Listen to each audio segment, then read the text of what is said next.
It's now commonplace to make fun of the spin-off video game Shadow the Hedgehog for its over-edginess, its cringe dialogue, its try-hard essence to be like the closest to a tier M rating Sonic game that it could possibly be. It doesn't help that the controls and the level designs were not the best. However, it did introduce some elements and some story points that are very important to the Sonic canon, and it really does elevate Shadow for better or for worse. Hello everyone, I'm OCDsaster, and this is OCDsaster Blue, my Sonic exclusive channel. Everything here is Sonic only, so if that's something you're interested in, be sure to consider subscribing to the channel and liking this video if you enjoy yourself. If you are a reoccurring viewer, thank you so much for your continuous support, and if you are a new viewer, thank you for checking out this video. I do apologize for the sounding of my voice. I am currently battling a head cold, so I am all the stuffed up. Today I wanted to talk about the main antagonist, the big bad in Shadow the Hedgehog himself. Just kidding, I wanted to talk about Black Doom, the evil emperor of space, because I have some theories on where he's going to pop up in the Sonic movie universe. Notice how I said Sonic movie universe, not Sonic movie 3, because I don't think he's going to be showing up in that movie. Now, I could be absolutely wrong. We've only gotten one trailer yet, but as of this time, I just cannot see him being another antagonist added into an already bloating out movie, as we have to establish Shadow the Hedgehog first, and then turn him into an anti-hero before we introduce Black Doom. In Shadow the Hedgehog, there are a few retcons to Shadow's backstory, one of them being that Black Doom assisted Dr. Gerald Robotnik in the creation of Shadow, and there's actually some Black Doom DNA, or some of the Black Alien DNA, within Shadow. This will most definitely be the reason why Shadow gets Doom powers in the upcoming game, Sonic X Shadow Generations, in which Doom returns as the main antagonist, which is very interesting because I didn't think we were going to see Doom again, because Sega and Sonic Team really wants a lot of people to forget that Shadow the Hedgehog even exists. But now I don't even think I can say that, because it seems like they're finally embracing the memes and finally just realizing like this is a part of Sonic's history. It did not go well, but you know, it's here along with Sonic 06. It's not nearly as bad as Sonic 06, but they definitely swung for the fences here and just didn't work. For some background context, they were trying to see like how they could give Sonic a gun and what's the excuse, and the only thing they could come up with was Shadow instead of Sonic. So that's kind of like the premise that started this whole project in the first place, but I digress. Doom is trying to annihilate the humans and obviously conquer the galaxy as an alien does. He's your stereotypical evil alien that needs the 7 Chaos Emeralds to then use the Eclipse Cannon in the Space Colony arc to then use it on the planet. So we're revisiting some Sonic Adventure 2 themes here, and basically in Shadow the Hedgehog you have 3 different avenues in which you can choose from. You can go normal story, you can choose to be evil and go the dark story, or good and go the hero story, and depending on how you play each mission in each level will have a tree that'll take you through that journey. That's the most interesting part, in my opinion, of Shadow the Hedgehog. Some people didn't like the repetitiveness of it, but each stage pretty much has a hero, a normal, or a dark story, and that kind of chooses your path as you go along in the game. Doom is a giant alien, but he has his eye, which is kind of like his proxy, his squire, his little foot soldier, even though it has no feet, and it looks like a starfish. It's really gross, and it follows Shadow around in all these levels and whispers in his ears the evil deeds that he needs him to do to carry out the mission to destroy the planet. And so we're going to be seeing Doom's eye appear in Sonic X Shadow Generations. We've already seen tons of footage and gameplay of that. And so, obviously, in the games, he still has a big presence. But what about the movies? I personally do not think that Black Doom will be appearing in Sonic Movie 3. I think they have enough in their, on their hands to, adapt Sonic Adventure 2, to get Shadow in there, to get his basis done. It would just be a little bit too much to shoehorn in a stereotypical big bad as well. However, I could see Doom coming back in a sequel movie or a Shadow the Hedgehog TV show.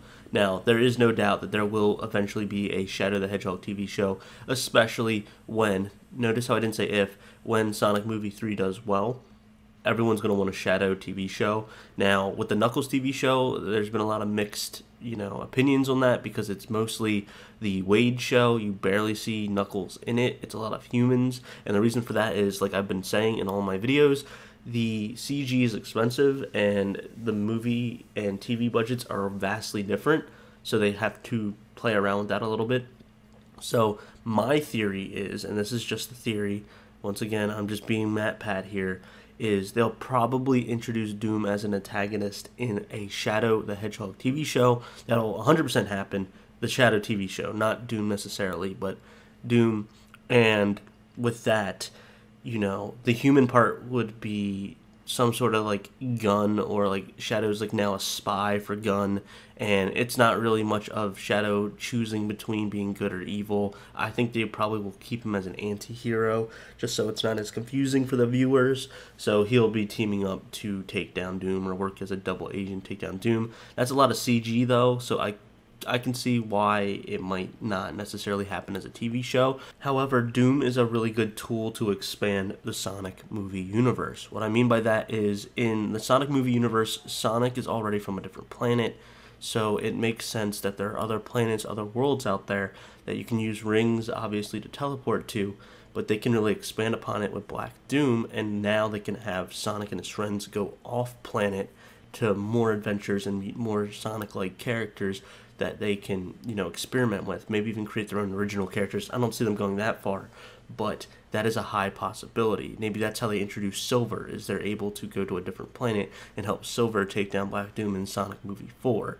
I just think it makes perfect sense, because a lot of the fans are already complaining about all the human stuff in the Sonic movies, but they needed to do that for the ground basis of it. But now that Sonic and the Sonic movie has taken off so much, they don't need to rely on the human actors as much. They can really focus on CG, anthropomorphic animals. Now, actually saying that, I think that's actually a perfect setup for Silver the Hedgehog, is have Sonic Movie 4 introduce Silver, and by doing that, have Sonic and everyone go to a separate planet and help save them from Iblis, which is a really big concept that I don't think they would put in the movies, and just have that change to Black Doom, and Black Doom be kind of like Silver's big bad, but like Shadow will still help out and stuff too, because he's going to be an anti-hero and he's eventually going to help out here and there. So I can see that really happening. I can see there being a Shadow TV show that'll probably introduce Rouge and Omega, because I really don't think they're going to be in Sonic Movie 3. I have a video out about whether or not Rouge or Amy will be in Sonic Movie 3, and I really can't see them being in there, but I can see them being introduced in a TV show and then moved over into a movie. I can be wrong, but I highly doubt they're going to add that many characters into Sonic Movie 3. If Doom is not the big bad in the Shadow the Hedgehog TV show, then it'll be more probably like a spy thriller with Shadow and Rouge as they try to infiltrate something, and it'll be a little bit more like human-based. The enemies will be more human-based, which is fine. I don't think that's necessarily a bad thing.